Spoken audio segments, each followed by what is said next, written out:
is my life. I made the decision. I close my eyes, I see the vision. With lifestyles, I can have the freedom. This is my life. This is my life.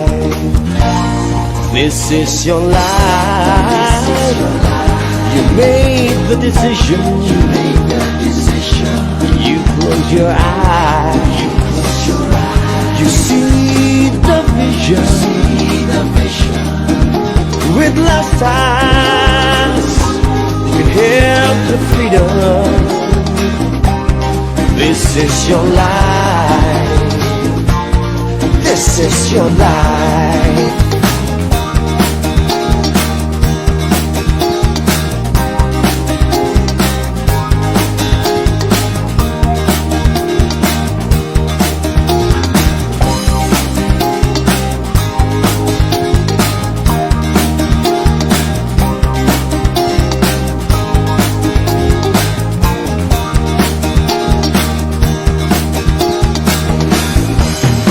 On my way, live better every day. So join my way, live better every day. So join my way, live better every day.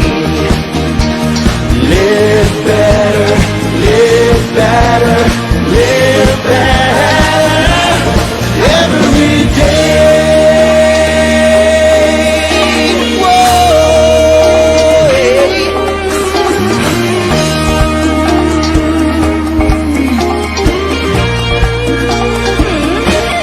This is my life. I made the decision. I close my eyes, I see the vision. Oh, with lifestyles, you can have the freedom. This is my life. This is my life. This is your life. You made the decision. You close your eyes and you see the vision. Ooh, in lifestyles, you can have the freedom. This is your life. This is your life. So join my way, live better every day. So join my way, live better every day. So join my way, live better every day. Live better, live better, live better every day.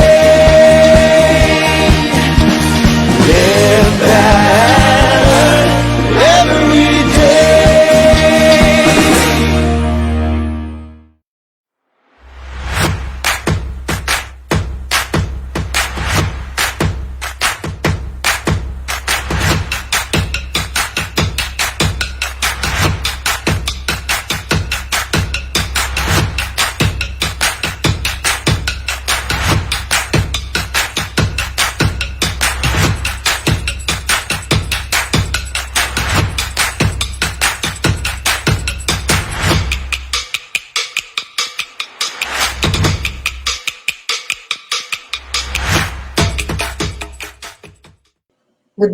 Good morning everyone. Welcome to Lifestyles Philippines. I am Global Marketing Director Hanika Estrada from Pampanga. And now, nandito tayo para sa ating Monday Mindset Workshop. So, good morning po sa lahat ng mga viewers natin from Luzon, Visayas, and Mindanao. And of course, maging sa ibang bansa. So, by background po, dati ako factory worker for almost 5 years. And so I am so thankful to my kasi National Marketing Director Merly Panganiban kasi siya talaga yung nag-introduce sa akin ng opportunity na to. Kung hindi dahil sa kanya at kung hindi niya ako kinulit-kulit, hindi ko makikita yung opportunity ng lifestyle na nagpabago ng buhay namin. So grabe, nangutang lang ako ng puhunan para makasali sa ganitong negosyo. And hindi ko akalain na talagang sa pagtsatsaga, pag-aaral at sa tulong ng mga tao na nag-guide sa akin. Of course, may GMD Upline, GMD Eric Ludovice, and GMD Raymond Doydoy. Kaya natutunan kong gawin yung business na to at isa-isa kong natutupad yung mga pangarap ko. And I am so thankful to Lifestyles kasi grabe din talaga yung support na binibigay nila sa atin. Kagaya ng mga ganitong training. So, ang dami na po nangyari sa buhay namin. Hindi ko akalain na yung isang dating factory worker, pwede pala talaga makabili ng mga sariling sasakyan. So, grabe po, dati naglalakad lang ako, sumasakay ng tricycle at jeep. Ngayon po, nakabili na ako ng aking second brand new car, which is a Toyota Fortuner. Dati po nakikitira lang ako, kasi laki ako sa lola, so nagsikap ako mag-aral. Nagsikap ako makatapos ng pag-aaral, nakitira sa mga kamag-anak, para lang matapos ko yung pag-aaral ko hanggang college. So, yun ang hirap ng nakikitira, di ba? Parang dinumiro lahat ng kilos mo, hindi mo wala kang kalayaan gawin yung mga bagay na gusto mo sa loob ng bahay. And yun, because of this opportunity, nakabili po ako ng 2-bedroom townhouse unit dito sa Angeles, Pampanga.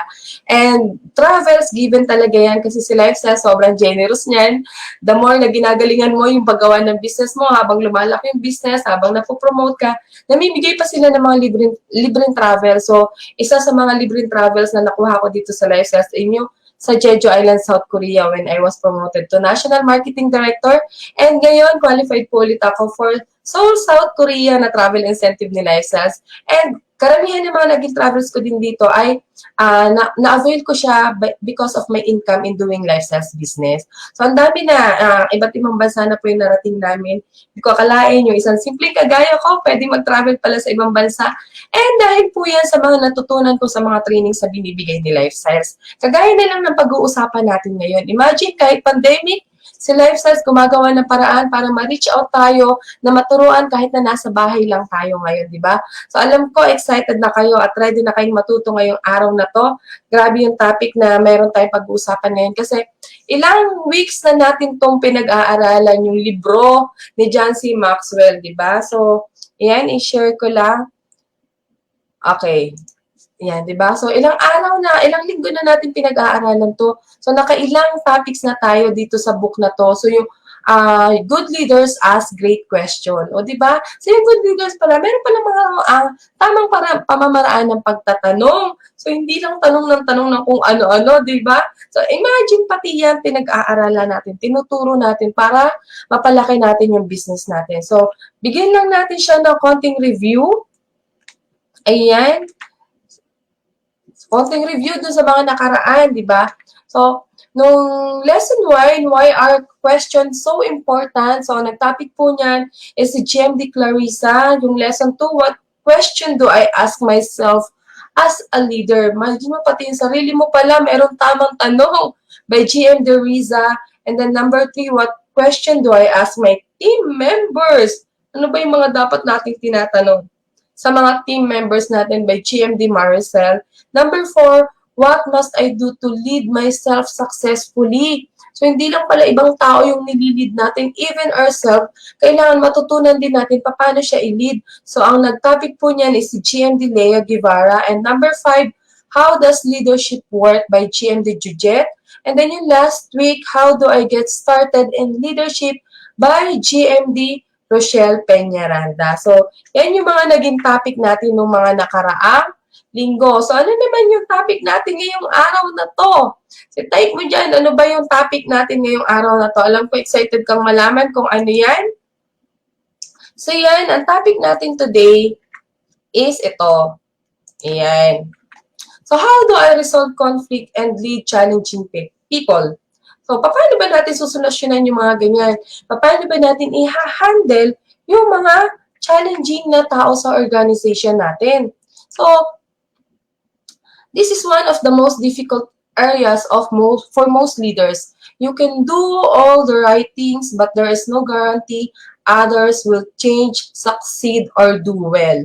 The answer in this chapter will work only with the people who possess some desire to work with you. People who do not want to follow you and be productive members of the team will not change.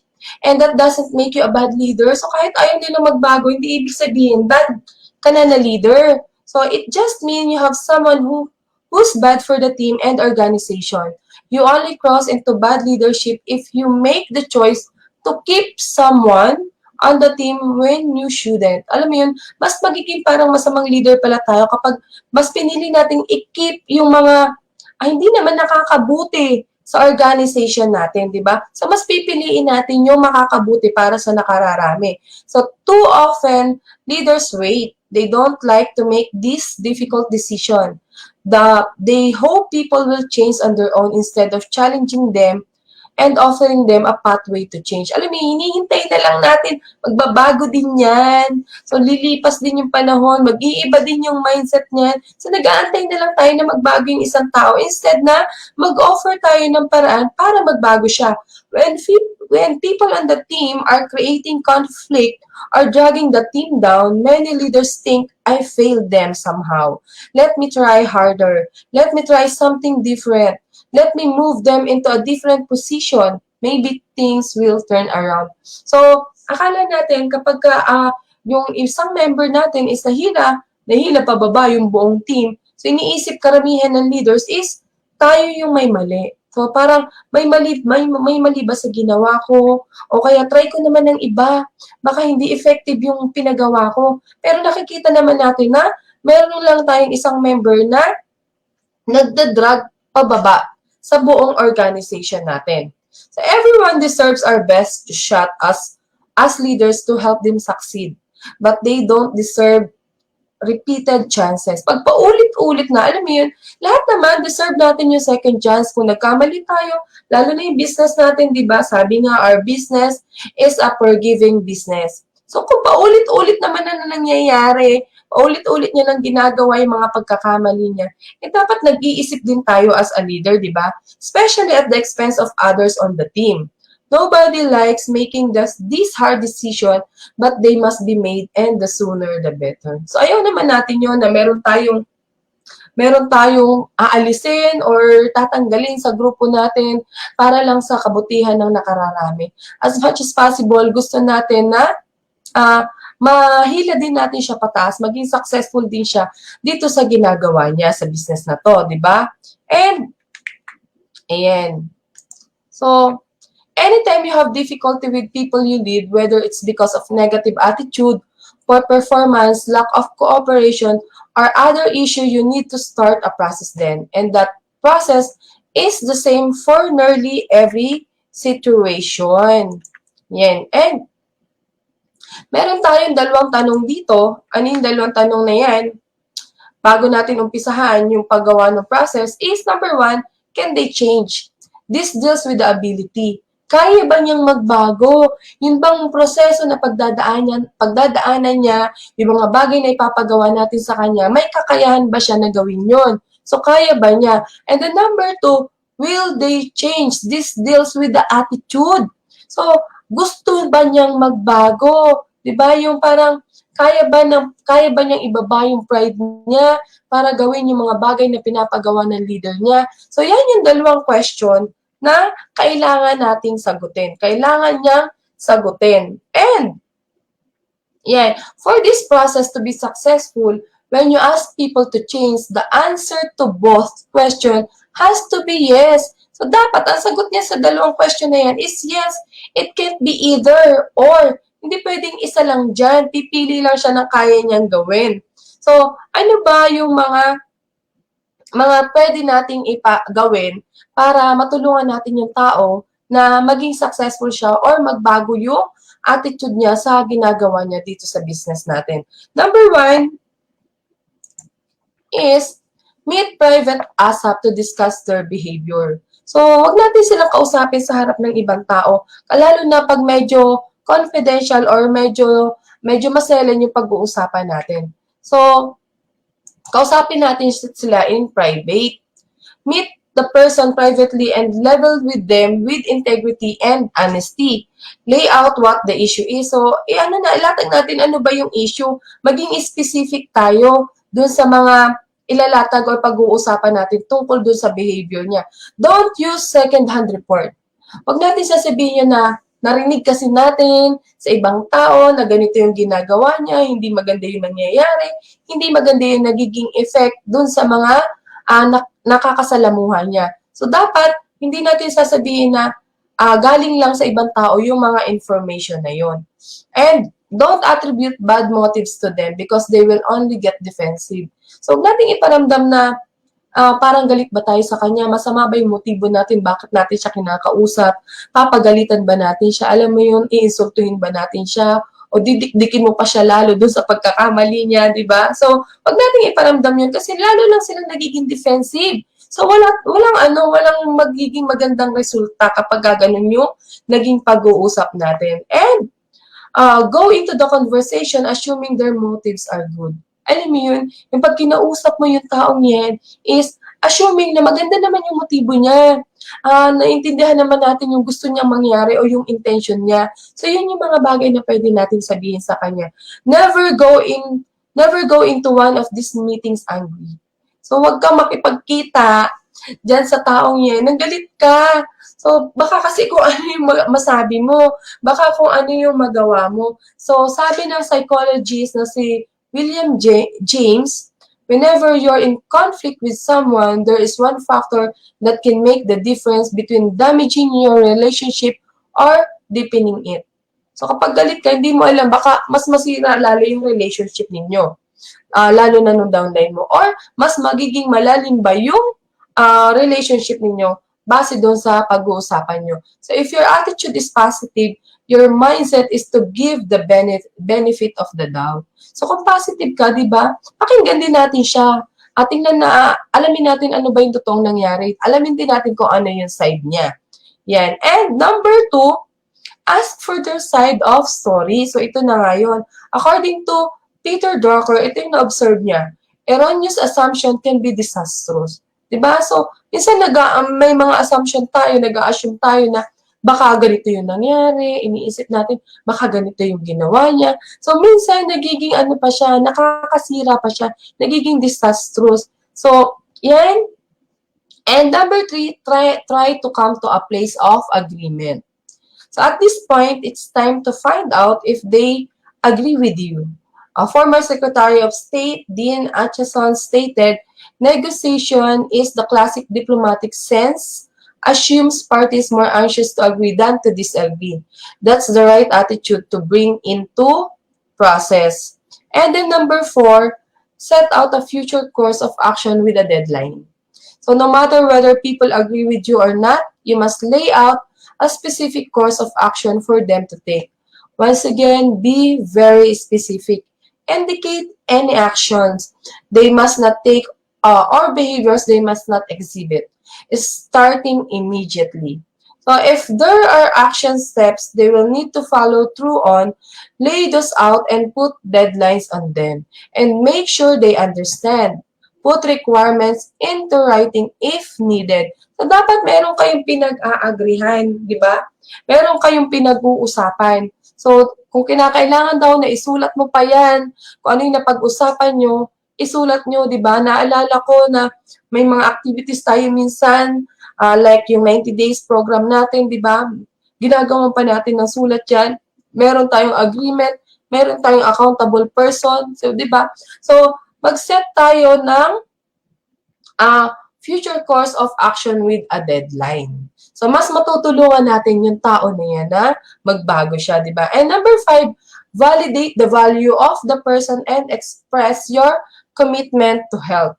Before you finish your meeting, let them know that you care about them and genuinely desire a positive resolution to a situation. So, iparamdam mo na gusto mo talaga siyang matulungan. Kaya natin pinag-uusapan yung problema niya is gusto natin siyang matulungan.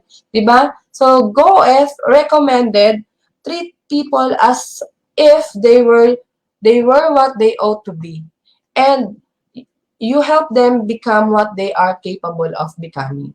So, ganun pala natin dapat tinatrato yung mga tao, di ba? So, kung paano nila gustong itrato sila. Sino ba naman yung gustong itrato ng hindi maganda? Di ba? Lahat tayo gusto natin, tinatrato tayo ng maganda. So, yan din, kapag kinakausap natin sila, so, iparamdam natin na maganda yung intention natin at gusto natin silang matulungan. Sometimes, the greatest value a leader can add to other people comes through telling them the truth, showing them what they can grow, and then helping them change.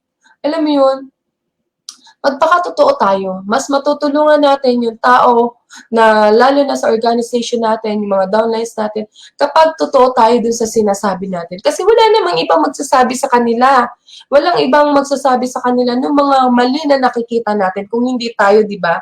So, yun yung greatest value na pwede nating ibigay dun sa mga downlines natin. Sabihin natin kung ano yung totoo. Kung ano siya, masungit siya, sabihin natin, di ba? Kung hindi maganda yung mga sinasabi niya sa mga taong kaharap niya, sabihin natin, baka kasi hindi siya aware. Pero yun, yung intention natin na matulungan natin siya, hindi yung mainsulto natin sila, di ba? And, yan. Next natin, how do you raise the bar when people have gotten used to setting for mediocrity? So, paano daw yan? This is more of a performance issue. Anytime the team isn't performing, the leader has to look at himself first. So kapag nakikita natin, parang walang masyadong resulta tong organization ko. Parang hindi masyadong nagpe-perform yung mga tao ko. So tingnan muna natin yung sarili natin bago natin sila tingnan, di ba? So I can't raise the bar for others if I haven't raised the bar for myself. Dapat tayo muna bago sila, di ba? Kaya ka nga leader, dapat ikaw ang mauna. So if you as a leader are pushing to reach your maximum potential, you can begin to look at the people you lead and start asking them question.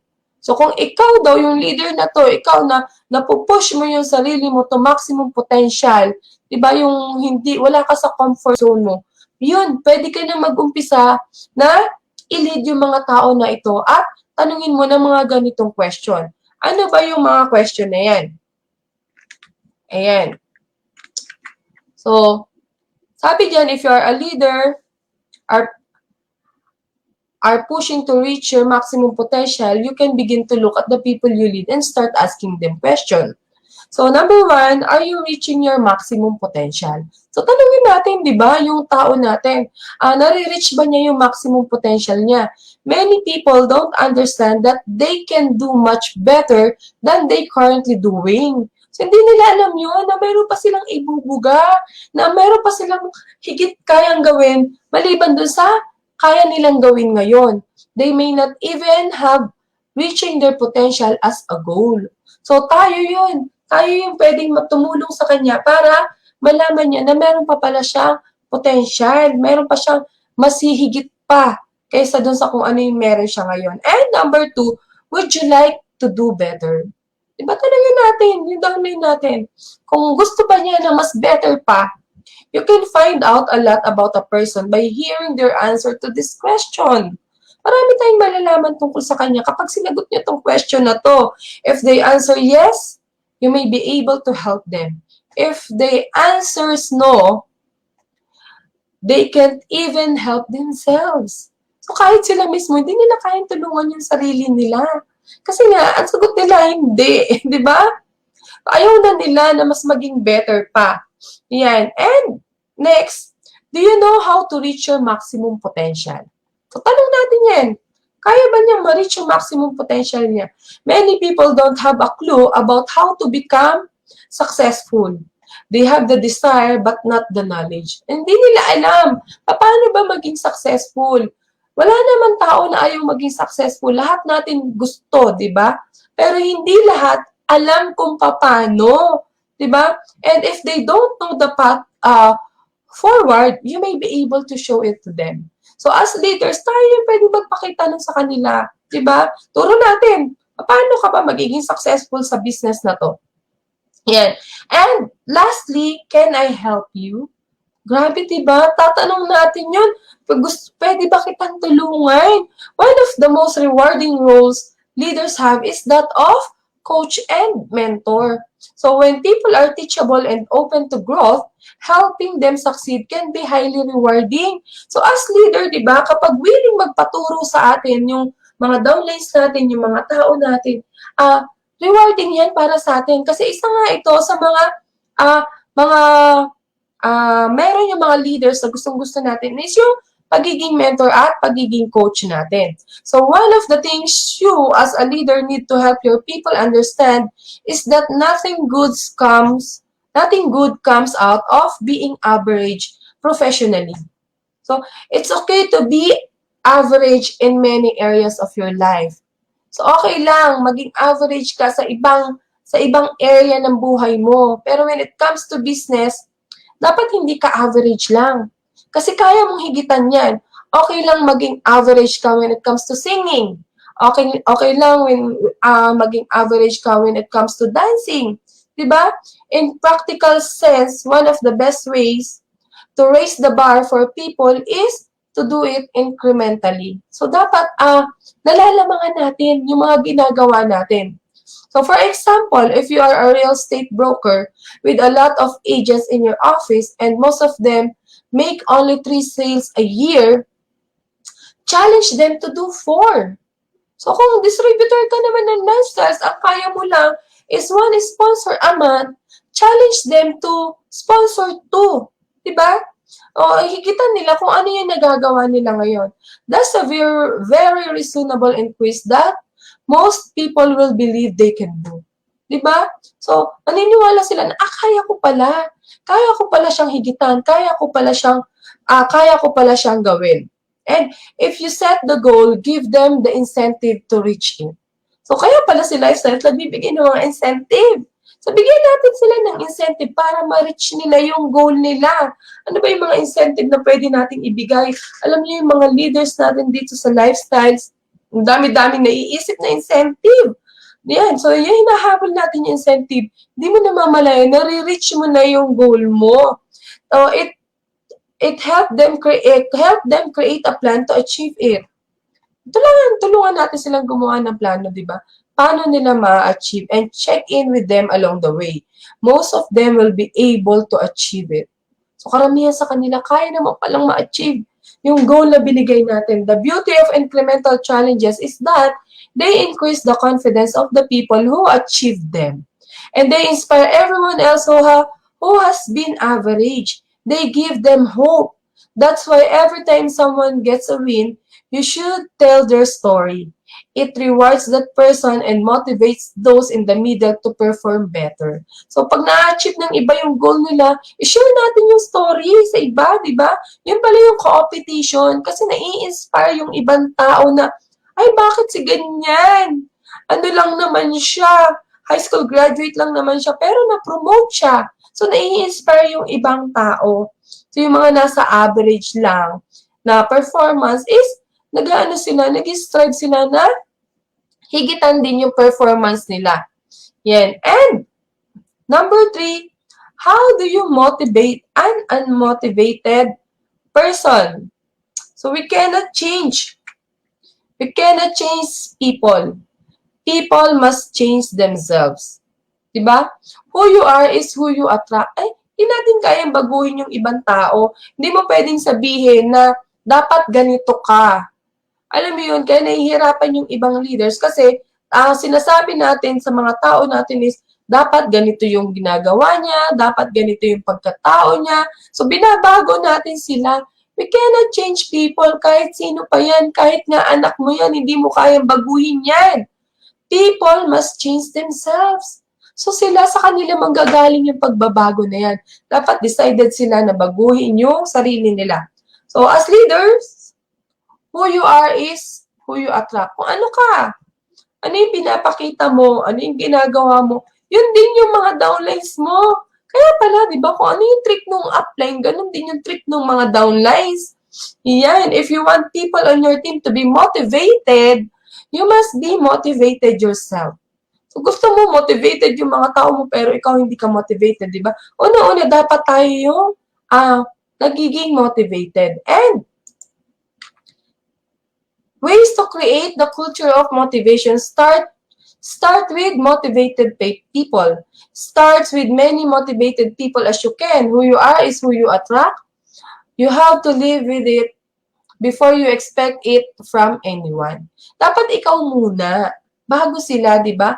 Inaasahan mo yung mga downlines mo, dapat masipag, dapat gumigising ng maaga, dapat masipag mag-STP, alam mo yun, dapat uma-attend ng training. Pero ikaw, hindi mo naman yung ginagawa. So as leader, dapat mauna ka. Pag nakikita ka ng mga downline mo na ang dami mo laging ginagawa, active na active ka, present ka sa lahat ng function, sila din ganon. Kasi, you attract who you are. And then, understand the connection between relationship and motivation. People are motivated by leaders who connect with them and treat them like human beings. Alam mo yung mga tao natin, kapag maganda yung tato mo sa kanila, mas nagiging connected sila sa'yo, mas nire-respect ka nila, mas sumusunod sila sa mga bagay na pinapagawa mo. Yan. And give each person a reputation to uphold. People often go farther than they think they can go when someone else think they can.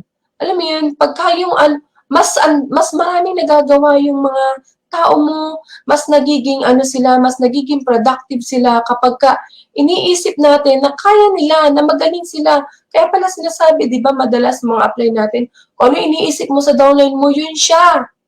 So, yan. And then reward what you want done. Most people will work for a reward they desire. If you want an environment where people are motivated, give them reasons to get things done. Rewards are motivating. Bigyan mo ng rewards. Kapag may nagawa siya, tapos niya yung pinapagawa mo sa kanya, bigyan mo siya ng reward. Diba? Kasi nga, yung rewards is nakaka-motivate yan. So, yan. And number 4, how do you deal with people who start things but never finish? Yan. So, paano ba tayo nagdi-deal sa mga tao na ganyan? The bookends of success are starting and finishing. Hindi siya yung nag-start ka lang, pagkatapos hindi mo na tinapos, di ba? Hindi ka nakarating sa dulo. So, the bookends of success daw ay nandun sa pag-uumpisa at nandun sa katapusan. Yan. So, as a leader, you can help people to finish better by helping them understand what happens when they don't follow through and finish something. Ano yung pwedeng mawala sa kanila kapag hindi nila natapos yung isang bagay? So, they lose the reward of finishing. A great sense of personal satisfaction comes from completing a job and doing it well. So, yan yung pwedeng mawala sa kanila. Hindi nila nakukuha yung reward kapag natapos nila yung isang bagay o yung isang goal nila. And of course, the monetary rewards also comes from finishing. People who never finish anything never experience these rewards. So, they don't understand them and they don't realize that almost of life's rewards are on the back end. Wala naman sa umpisa, di ba? Hindi naman rewards muna bago gawa. Kailangan matapos mo muna yung isang bagay bago yung rewards. Ano ba yung mga pwedeng gawin natin dyan? For example, nagra-run ka. Nag-umpisa ka na, nag-run ka, nagpa-goal set ka, tapos ginagawa mo yung mga bagay na dapat mong gawin para ma-promote ka. Tapos, nung malapit na yung cut-off, ayan na, huminto ka na, hindi mo tinapos. So, hindi mo na nakita yung rewards. Hindi mo nakita, ay, na-promote ka pala dapat, di ba? O kaya, lumaki pala dapat yung cheque mo kung tinapos mo siya hanggang dulo. So, yan yung mga hindi natin na-experience kapag hindi mo tinapos. And ano pa yung pwedeng mawala sa'yo? They lower their self-esteem. Yan. So, every time people quit and don't finish something they start, they lose a bit of their self-esteem. Kapag hindi mo tinatapos, di ba, parang bumababa na yung self-esteem mo. Nawawalan ka na ng tiwala sa sarili mo. Whether they are aware of it or not, they begin to internally label themselves as quitters. So, ikaw na mismo, sinasabi mo sa sarili mo na quitters ka. So, yung mga downlines natin, ganyan yung nangyayari sa kanila. Yan. And there is a pride in accomplishment that people who quit do not possess. Alam mo, may mga qualities yung mga tao na hindi nagki-quit. Sila lang yung mayroong mga ganitong katangian. They may show false bravado but not a deep sense of satisfaction with who they are and what they can do. Ayan. And they sabotage their own success. Yan. So, di ba, sila na mismo yung nagsasabotahe ng sarili nila. People who never finish often don't understand they are developing a habit that will sabotage their success. Quitting becomes a habit. Alam mo yun, lagi na lang silang, next month na lang. Sinabi magra-run sila ngayon, tapos hindi nila matatapos hanggang dulo. Sasabihin nila sa'yo, ma'am, next month na lang. So, quitting becomes a habit. And they make excuses. Ang dami na nilang nagiging excuse. Diba? Ang dami na. Kung ano-ano na lang nagiging excuse. Bakit hindi nila natatapos? But, it's easier to move from failure to success than for excuses to success. Alam mo, mas madali yun. Yung nag-fail ka, tapos naging successful ka. Kasi alam mo na, ginawa mo naman lahat. Hindi mo palang agad nakuha. Kesa dun sa mga puro excuses, ang hirap nun pumunta dun sa pagiging successful. Kasi lahat ng excuse makikita niya para hindi siya maging successful. So, mas madali yung nag-fail ka and then nag-succeed ka. Kaysa dun sa ang dami mong excuses and then nag-succeed ka. Walang nagiging successful sa mga taong maraming excuses. So, it's easier to move from failure to success than from excuses to success. And then next, they lose the trust and respect of others. So yan, nawawala na ng tiwala sa kanila yung ibang tao. Quit enough times and others will think you are unreliable. Yan. So pagka lagi na lang nag-quit, nawawala na, hindi na nagtitiwala sa yung ibang tao. And that erodes trust. Nobody wants to work with people they cannot trust. Yes. Sinong gusto bang makipagtrabaho ng ibang tao sa isang taong hindi naman mapagkakatiwalaan? Siyempre, hindi. Di ba? So, walang may gusto nun. Yan. And, next, practical tips to help people become finisher. So, to help people learn to finish what they started, do the following. So, ito yung mga pwede mong gawin. Para naman, di ba, ano matulungan yung isang tao na maging finisher? Number 1, show them the big picture. Help them to see the more positive future they can have if they learn to become finisher. So, visualization, paisip natin sa kanila, ipakita natin sa kanila, ano ba yung pwedeng mangyari sa kanilang maganda kapag natapos niya yung goal niya? And then number 2, give them accountability. People who have developed the habit of quitting are often unaccountable for their actions. Diba? Kaya hindi nila natatapos kasi wala silang accountability. So dapat, kaya pala meron tayong mga accountability partner, para meron taong nag-guide sa atin. Para, alam mo yun, merong maninita sa'yo doon sa mga action mo. So, pwede mong baguhin yan. Number 3, help them schedule their time. People who don't finish are often unorganized or undisciplined. Kaya, yun pala yung problema niya. Kaya hindi niya natatapos yung run niya. Kasi ang gulo. Ang gulo ng schedule niya. Hindi niya alam yung gagawin. And undisciplined, hindi niya nagagawa yung mga dapat niyang gawin araw-araw. They often needs to help them with scheduling tasks. So, ano yan? Pwede naman yung planner, di ba? Mag-play tayo ng schedule natin. Gumawa tayo ng plano para meron tayong nasusundan araw-araw. So, tinatawag natin minsan blueprint, di ba? So, alam mo yung plano, alam mo yung gagawin mo everyday. And number 4, provide a work partner. So, sa case natin, ang work partner mo, yung upline mo. Sometimes, pairing non-finisher with highly motivated people can help them to follow through. Diba, pag pinartner mo yan sa mga tao na highly motivated, so nahahawa yan. So just be sure, don't bring down a good performer in the process. Diba? Kung yung upline mo, highly motivated yan, tas yan yung work partner mo, for sure, di ba, yung upline mo, di mo naman yan mahihila pababa. Ikaw ang hihilahin yan pataas. And number five, reward only finished work. So, bigyan mo ng reward yung nakatapos lang. So, it's good to praise effort, but you should never reward it. Give the reward only when the work is done. Diba? Okay naman, purihin mo siya. Wow, ang galing-galing mo. Natapos mo, nagawa mo. Pero syempre, diba, mas masarap yung may reward. So, bigyan mo siya ng reward. So, bigyan mo lang yung mga nakagawa or yung mga nakatapos ng goal nila. So, kung hindi mo nagawa, kahit pa sabihin mo nangalahati ka pa doon sa goal mo, wala ka pa ring reward. Kasi ano ba yung dinidevelop natin? Maging finisher ka. Yung lalaban ka hanggang dulo. Diba? Yung hanggang sa huling patak. Sabi nga, yung run hanggat may lupa.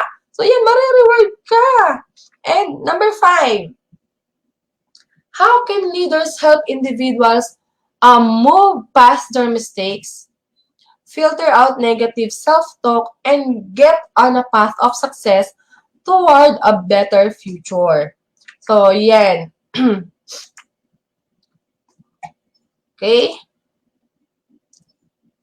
So, many people get emotionally stuck when they make a mistake or suffer a loss.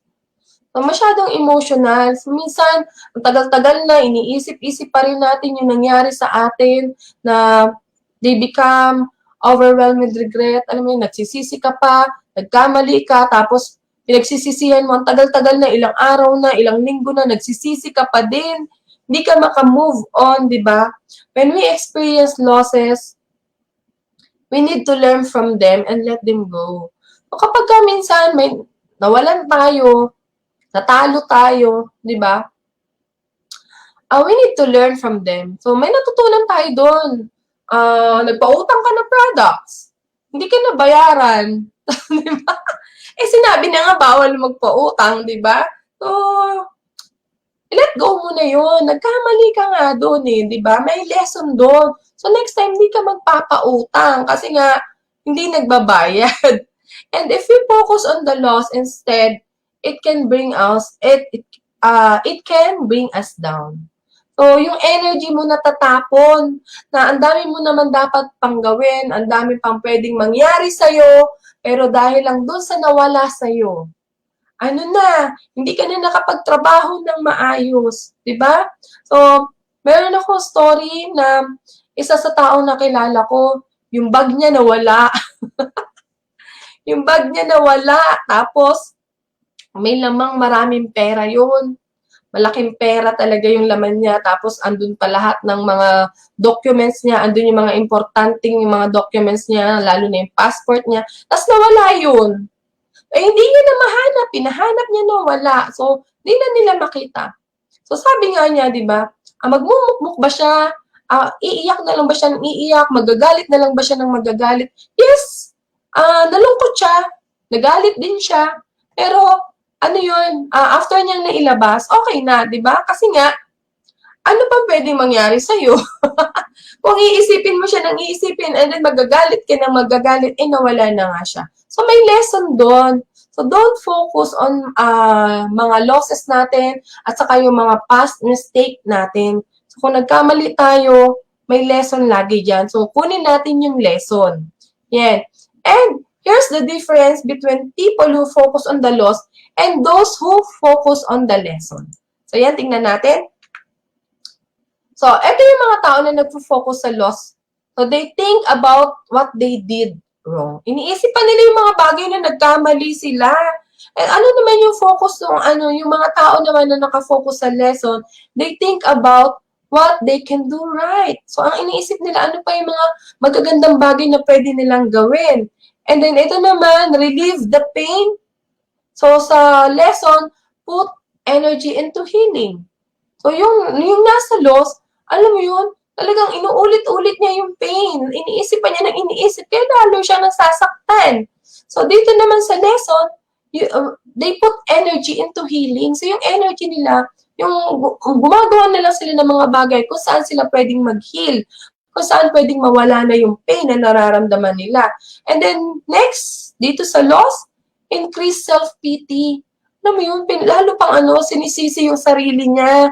Diba? So, dito naman sa lesson, increase self-reliance. So, magkaiba, diba? And then, sa loss, get emotionally down. Lalong bumababa yung emosyon, di ba? Lalong nalulungkot.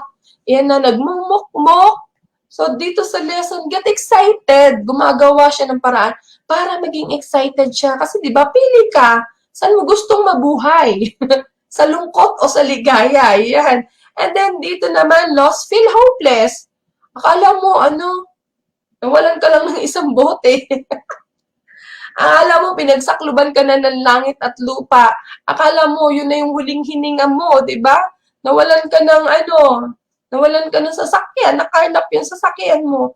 Parang wala ka na bang pag-asa? Di ba? May buhay ka pa. Alam mo, naalala ko yung sabi sa akin ni Sir Raymond noon, hanggat may hininga ka, may pag-asa ka. Totoo naman, di ba? So, huwag ka mawawalan ng pag-asa. Yung mga tao na na-focus sa lesson, they gain hope. So, i-feel mo yung hininga mo para ma-feel mo na may pag-asa ka pa sa lahat ng bagay. And people who focus on the loss get stuck in the past. Ang tagal nang nangyari, hanggang ngayon iniisip pa. 'Di ba? Yung pag naalala mo, nagagalit ka lang. Alam mo yun? Tapos, yung taong yun, na kinainisan mo, wala na siya. Pero ikaw nagagalit ka pa rin. So, get stuck in the past. So, move on na tayo, di ba? Let go na natin yan. People who focus on the lesson, move forward toward the future. So, maging busy ka dun sa sa future mo. Ano ba yung mga dapat mong gawin para mas lalo kang maging successful sa hinaharap? Doon tayo dapat mag-focus. Yan yung difference ng mga tao na naka-focus doon sa mga loss nila and yung mga tao na naka-focus sa lesson. Galing, di ba? So, sana nandun tayo dun, focus tayo dun sa lesson. And number 6, at what point do you turn your energy away from the centers and low performers and focus on those who want to grow? Yan. And your job as a leader is to give people a chance to get on board, giving them your best at helping them succeed or to move on without them. Ay, di ba pwede pala yun? Yung move on ka kahit wala sila. So, dalawang bagay yung pwede mong gawin. So, sama mo yung mga taong yan para maging successful din sila, tulungan mo sila maging successful, or to move on without them. The people you spend most of your time and energy on are the ones who stay. The ones you neglect are the ones who leave. Which would you rather have with you? The high performers who are on board with the vision, or the low performers who criticize you and the organization? Kanino ka ba magfo-focus? Magfo-focus ka ba dun sa business mo? Magfo-focus ka ba dun sa mga tao mo na naniniwala na magiging successful din sila kagaya mo? O magfo-focus ka dun sa mga tao na low performers? Yung kinikriticize ka, pati yung organization mo, hindi siya believe sa'yo. Hindi siya naniniwala na kaya mo siyang tulungan. Di ba? So, if you give your effort to the negative people, at some point, you need to ask yourself. So, tatanungin mo na yung sarili mo. How much of my energy will I let them take? So, how much time will I let them take? How much of my focus will I let them take? And how much of my joy will I let them take? How much of the resources will I let them take? Ano ba yung gusto mong bang makuha nila sa'yo? Diba? Baka wala nang matira. Pagka binigay mo na lahat sa kanila, kapag nag-focus ka dun sa mga tao na hindi naman nakakatulong para mag-grow yung organization mo. Kaya pala, diba? Sa business natin, lagi nating sinasabi na we love them from afar. Yan. And number 7, how do you inspire your team to make its current work a career and something to be proud to do, and not just another job with a paycheck? So, no job has a future. Only people have a future. So, wala palang future yung job. So, yung mga tao ang may future. If people keep growing, learning, and expanding their potential, their future is bright. So, if not, it's uncertain at best. The greatest threat to tomorrow's success is today's success. Di ba? Ano yung success mo ngayon? So, if you're leading people who have settled into a role or position, whether it's because they are in comfort zone or because they see their work as just a job, try to help them open their eyes and think beyond today. So help them to realize that a job is never big enough for a human being. We have too much inside us for that. So offer them something beyond their job by doing the following. So, ano ba yung pwede nating gawin? Ano yung pwede nating gawin para matulungan natin yung tao natin? So, una, share your passion. If you have passion for what you do, you need to share it with your people. A leader's passion is contagious. I mean, nakakahawa yan. Ano yung passion ng leader? Nakakahawa yan. Kung ikaw ba yung leader na masipag mag-field, naku, nakahawa mo yung downlines mo dyan. Ikaw ba yung leaders na na magaling mag-present, nahahawa mo rin yung mga downlines mo dyan. So, share your passion kung ano ba yung gustong-gusto mo na ginagawa mo. It can attract other passionate people and it can spark a flame in people who might not otherwise be passionate. So, na-attract mo yung mga taong kagaya mo. And nahahawa mo din yung mga tao na maging passionate din katulad ng ginagawa mo. And next, paint a picture of a better future. So, ito yung pwede natin i-share sa kanila. A job is never big enough for people. They want to do something bigger. Something that is worth working for. People want to make a difference. One of your job as a leader is to paint a picture of their future that inspires them to work harder today. Tell them who they can become. Show them what they could someday be doing. This must be done with integrity because as leaders, we never want to manipulate people. We just want to help them envision the future. So, ipakita natin sa kanila, ipaisip natin sa kanila, ano ba yung pwedeng mangyari sa kanila sa hinaharap. Yan. And next, show how their role makes a difference. So, too often, people don't understand how the task they do contribute to the bigger picture. Good leaders help team members understand their role. They help them see how their contribution is making a difference. This gives team members a sense of ownership over the mission and inspires them to do better work. So, pakita mo ano ba yung role nila para magkaroon ng difference, di ba? And next, challenge them to keep growing. So, sabi ni H. Nelson Jackson, I do not believe you can do today's job with yesterday's method and be in business tomorrow. So, hindi siya naniniwala doon na yung trabaho mo daw ngayon is ang gagamitin mo is yung method pa noon. Di ba? So, that's why we need to help people see the value of growing. So, gaya niyan, di ba, nung nag-pandemic, hindi na natin nagagawa yung mga dati nating ginagawa noon, yung mga effective na ginagawa natin noon. So, nag-grow na tayo. So, ituro din natin sa kanila yan. Napuntan tayo sa online. Iba na yung ginagamit natin ngayong method sa business natin. It is essential not only for the organization's viability, but also for the individual's future. Alam mo yun? Madadala niya, yung natutunan niya sa'yo, madadala niya yun kahit saan man siya mapunta sa future. People who make growth their goal instead of a title, position, salary, or other external target always have a future. And then number 8, yeah? How does one lead people who are more knowledgeable or superior leaders when put into charge of them? So, if you've been put in charge of a group of people who are stronger than you in leadership or technical ability, here's the good news. You have a position.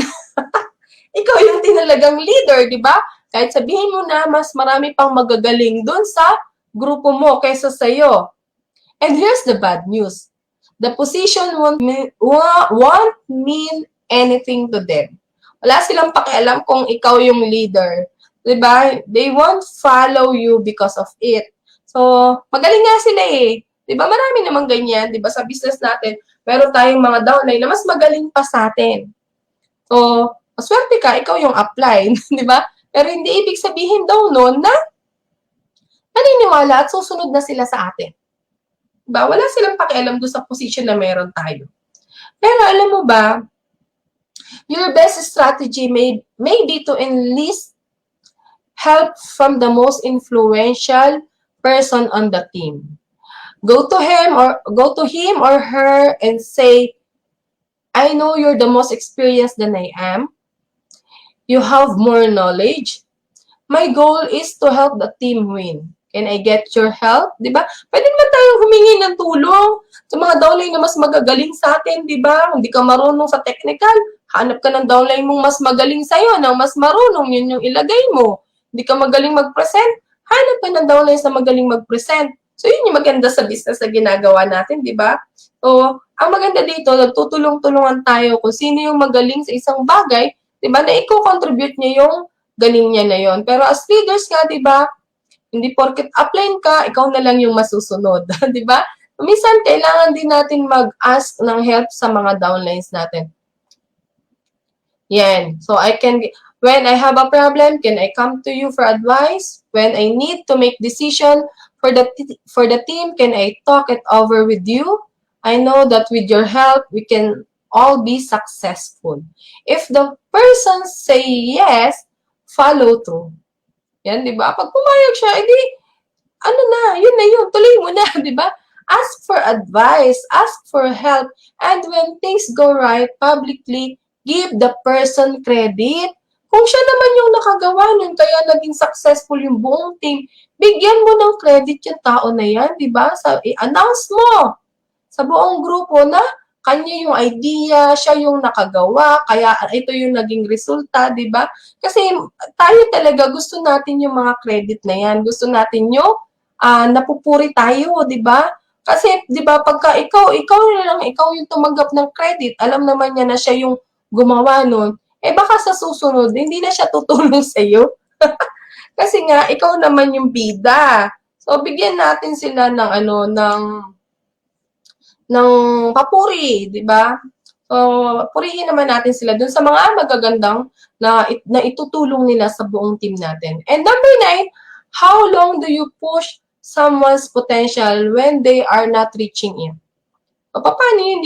Hindi na niya nahihit yung goal niya. Paano natin ipupush yung mga tao na yan? There are hosts of people in this world to whom it's never occurred to try to grow, to strive to reach their potential. They are in survival mode, simply drifting through life. So something in human nature tempt us to stay where we're comfortable. So, yun talaga yun. Human nature yan. Natitempt tayo kung saan tayo komportable. Mas gusto natin yun, yung hindi tayo nahihirapan. We try to find a plateau. So, a resting place where we have comfortable stress and adequate finances, where we have comfortable associations with people without the intimidation of meeting new people and entering strange situation. Of course, all of us need to plateau for a time. We climb and then plateau for assimilation, but once we've assimilated what we've learned, we climb again. It's unfortunate when we've done our last climb. When we have made our last climb, we are old, whether 40 or 80. So, madalas, mas gusto natin yung nagiging comfort na lang tayo. Yung hindi na tayo nahihirapan, di ba? So, when we have made our last climb, we are old, whether 40 or 80, according to Fred Smith. So, to keep growing toward our potential, we have to be intentional. We have to fight for it. That can be difficult. Not everyone is willing to keep doing it. When people stop growing, I find that it's often for one or more of the following reason. Kapag hindi na nag-grow isang tao, ito yung mga reason. Una, choices. Many people make choices that limit them. They quit a job with great potential because it is difficult. So parang lifestyles. Alam mo naman na maganda yung pwedeng ibigay sa ng lifestyles, kaya lang nahihirapan ka. So nag-quit ka na, 'di ba? They put themselves into debt and then can pursue an entrepreneurial opportunity. They choose to a fun vacation over a conference that might lead to a personal breakthrough. Alam mo yun? Parang ito, may workshop ngayon. Pero mas pinili mong pumunta ng birthday, mas pinili mong pumunta ng resort. Pero hindi mo alam na yung workshop na to, ito yung makakatulong sa'yo para maka-breakthrough ka, para malampasan mo na yung pinagdadaanan mo ngayon. In life, for everything you gain, you give up something. So, di ba? Pag may gusto kang makuha, meron ka talagang dapat i-give up. We can make choices that increase our potential or choices that take away from it. Pangalawa, ano pa yung mga reason kung bakit hindi nangyayari yung gusto natin or nalilimitahan tayo? Time. Most people have a short-term approach to success. Naiinip, they want it now. And even if they are willing to engage in a process, they usually have no idea it will take a long time.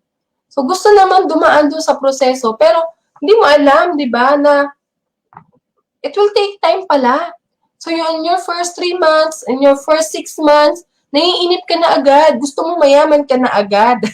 So may proseso yan. May mga bagay na aayusin sa atin. Diba? So they bail out.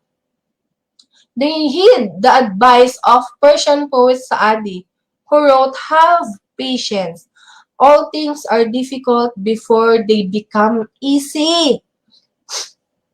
So yun naman ang maganda. Diba? Kahit mahirap siya sa umpisa, nagiging madali rin naman siya kapag alam mo na. Sa una lang siya mahirap.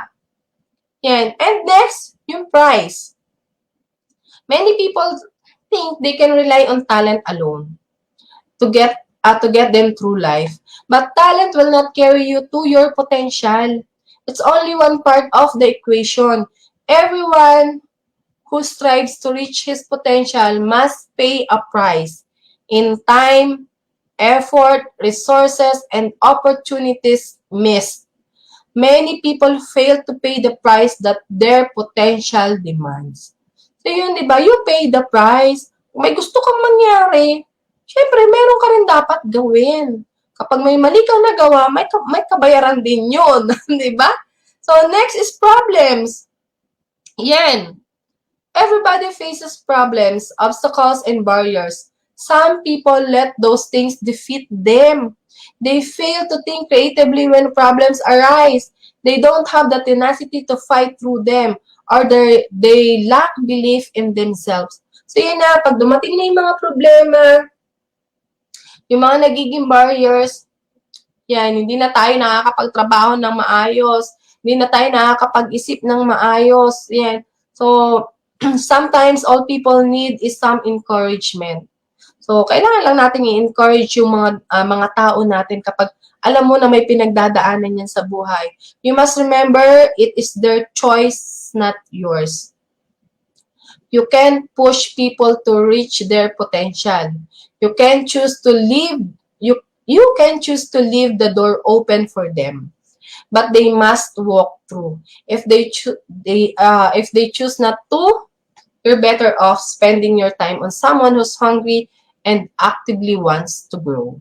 So yan, kapag mas pinili nila yung mga bagay na nakakahadlang sila sa kanila kung bakit hindi nila matuloy-tuloy, hindi nila may push yung sarili nila. Remember, choice nila yan. Hindi naman ikaw. So, hindi mo nga pwedeng i-push yung tao na ma-reach yung potential niya.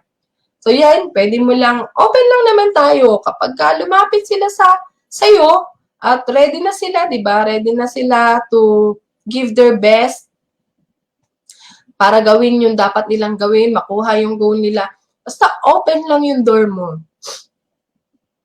Kailangan lang na sila yung pumasok dyan, di ba? So, kung hindi pa naman, So, spend your time sa mga tao na willing, sa mga tao na gusto na nilang mag-grow dun sa ginagawa nila. So, yan. And number 10, how do you know a relationship is broken and how you can save it? Yan.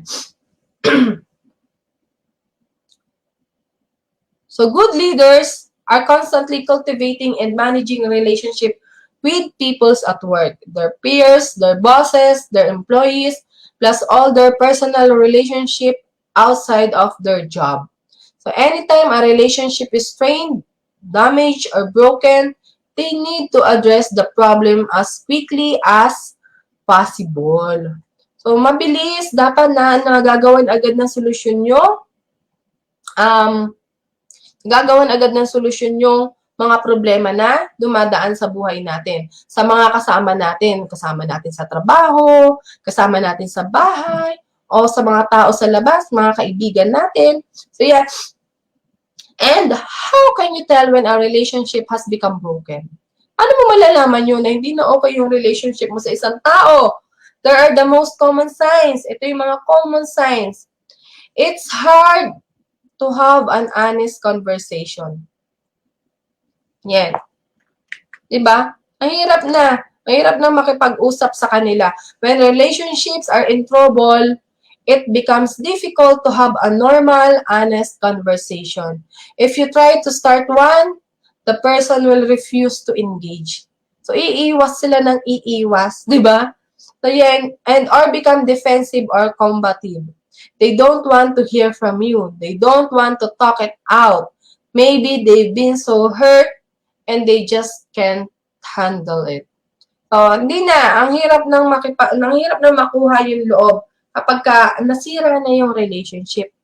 And next, there's a lack of trust. When the relationships begin to break down, suspicion creeps in. The other person begins to question motives. Maybe they feel a sense of injustice or lack of fairness. Whatever trust was originally there begins to deteriorate. So, nasira na yung trust ng isang tao. So, yun yung mahirap kapag hindi natin naalagaan yung relationship natin, di ba? Kasi yan yung pwedeng mawala. Sabi pa nga nila, yan pa naman yung mahirap ibalik, yung tiwala, di ba? And next, there's a lack of passion to continue the relationship. Eventually, the other person stops putting any effort to build back the relationship or make it work. So at this point, they often withdraw completely and it becomes very difficult for you to connect with them. Or if you can manage to get with them, they're mentally or emotionally withdrawn from you. Even if you're together, you're not relating to one another. Parang cold na. Diba? Cold na, malamig na yung pagsasama ninyo. Hindi na kagaya ng dati na hindi kayo nauubusan ng topic. Pag nagkikita kayo, parang, alam mo yun, gusto mo lagi, ang dami-dami yung pinag-uusapan. Pero nung nasira yung relationship, eto na yun. Nawawala na yung passion to continue the relationship. And, when you see this sign, you should try to repair the relationship. That doesn't mean trying to get it back at all costs. Alam mo, hindi mo naman kailangan magmakaawa. Pag nakikita mo yung mga signs na yan, so try mo na, ayusin pa. I-repair, di ba? Some people sell themselves to try to buy back a broken relationship. And they give away too much. So your goal should be to repair the relationship, but to do it with integrity. Yung iba talaga, lahat gagawin na, magmamakaawa na, ibibigayan lahat, maayos lang yung relationship nila. Pero ikaw, ang goal mo dyan is repair yung relationship with integrity. So, yan. So, here's what I think it takes to do that. So, ito yung sa tingin natin, pwede nating gawin para maayos ulit yung relationship. Number 1, initiate fixing the relationship with them. Yan. So, when I have a great relationship and it start to get strained or broken, I feel it's my responsibility to the person to see what can be done to fix it. So I think it's always the leader's responsibility to be the first to try to mend the relationship. We need to pick up the phone and say, hey, can we go for lunch? Diba? As leaders, ikaw na yun, mag-initiate na maayos yung relationship. Lalo na sa business natin. It's a relationship business, diba? So, ikaw as leader, diba, our people are our asset in the business. So, ikaw na yung mag-initiate na, na maayos. So, yun naman talaga yung mga leaders, diba? So, gusto natin harmonious. Maayos yung relationship natin sa isa't isa. It's always the leader's responsibility to be the first to try to mend the relationship. And number 2, give them the benefit of the doubt. I always go into that conversation assuming that I've done something wrong. I've discovered that if there's hope for helping a relationship come back, the conversation goes better if I'm open and willing to take the blame. So, yan. So, I assume I'm wrong. I'll ask, have I offended you? Is there something I've done that put a strain in our relationship? Is there anything I can do to make amends? So please talk to me. Sometimes people say, no, it's not you. And they explain what's going on in their life that is causing them to withdraw. Sometimes they say, yes, there is. Here's what you did. And they'll talk to me. When that happens, there's a chance to repair the relationship. So, di ba? So, nagkakaroon tayo ng chance na maayos yung relationship. Kailangan lang talaga makipag-usap tayo. So, give them the benefit of the doubt. Tanong natin, ano ba yung nangyari? May nagawa ba akong mali sa'yo? O, assume mo na ikaw yung may mali. So, magsasalita naman siya. Sasabihin niya naman kung ikaw talaga yung may nagawang kasalanan or kay meron pala siyang ibang pinagdadaanan. Yan. And number 3, be willing to walk the second mile. So, in relationships, I believe the stronger person is the first one to come back and offer to reconcile. The stronger person is the first to ask for forgiveness. Usually, that's the leader. Even if the leader has been the injured party, he needs to initiate. So, tayo pa rin, leader pa rin yung dapat mauna, di ba? As a leader, you can walk the second mile, but you can't determine the outcome of the attempted reconciliation. There will be times when no matter how much effort you to put in, the relationship is never the same as it was before. So, hindi na kagaya ng dati. Yun nga, kaya iwasan natin na masira yung relationship natin. Ba? Especially sa mga taong mahal natin. Yan. And number 4, speak well of them afterward. A lot of relationships are worth saving, but many can't be saved. Yan. I think we have to be realistic about the relationship and do our best. But sometimes we have to accept that it can't be saved. Pero talagang ganon. May mga tao na hanggang dun lang sila sa buhay natin. Diba? We have to learn to say to ourselves, it's okay. I don't have to keep this close relationship with this person anymore. You have to be secure in your leadership and give yourself permission to have a different relationship from what you had before. You still value the person, but you let them go. May mga tao talagang gano'n na hindi na maayos yung, magiging maayos yung relationship natin sa kanila. Even in our business, may mga downlines and uplines na hindi nagiging maganda yung relationship. Ganun talaga. May mga tao na hindi talaga natin makakasama hanggang dulo, di ba? So let them go. Ayan lang natin, still value the person. Hindi naman tayo galit sa kanila. Kaya lang hindi na talaga nag-work out. So okay lang 'yun. Pwede mo sabihin sa sarili mo na okay lang 'yun. Huwag mo sisihin yung sarili mo kung bakit nagkaganon, di ba?